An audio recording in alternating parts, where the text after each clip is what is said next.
Alright, Damien at DT Motorsports. This is the swing arm video. So, all you gotta do is take 4.5-inch angle grinder with a cutoff wheel. First you beat these bearings out of here, press them whatever you figure, and you cut the cap portion off, clean off, flush right here, and then take a flapper disc, clean it up on both sides. When you measure from here over to here, you'll get it right around 8 inches, just under, like a 1/16 of an inch under. Just center your tape up 8 inches even from this edge to this edge. Measure over 2 1/4, mark it, 5 11/16, mark it, cut it off.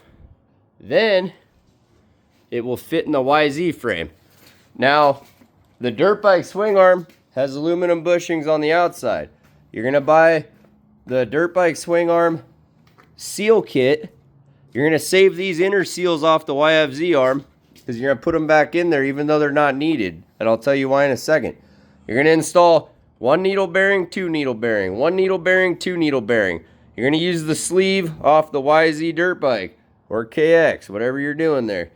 And then you're gonna put the small seal and the YZ kit in here on both sides. This will be gone, so in there. Then you're gonna take the aluminum bushing that normally goes on the outside on the thrust bearing, you're gonna put it on the inside against the motor, centralize it.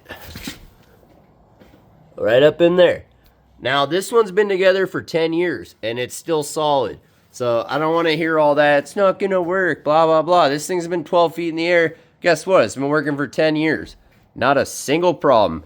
This chain's not even all the way lined up on this old one. This thing has been just hammered and it still runs like a top. So it does work great. I don't care what anybody else tells you. So let's go over it again. 8 inches, 2 1/4, 5 11/16, 2 needle bearings, reuse old seal behind the aluminum bushing, new seal on the outside. Everything else is junk. If you do all that, now you got a YFZ swing arm stubbed into a YZ frame, and it works from 2000 and up. When you get up to the 2010, then it needs an 18-inch rear shock instead of the 19-inch rear shock.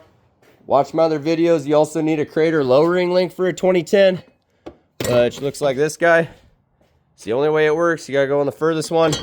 And the 2010's got a lot more stuff to do, so I wouldn't quite worry about that yet. But hopefully this will guide you. I can't, sell you a trike kit. I can't do any of that stuff. But this is some valuable information. All right, good luck out there.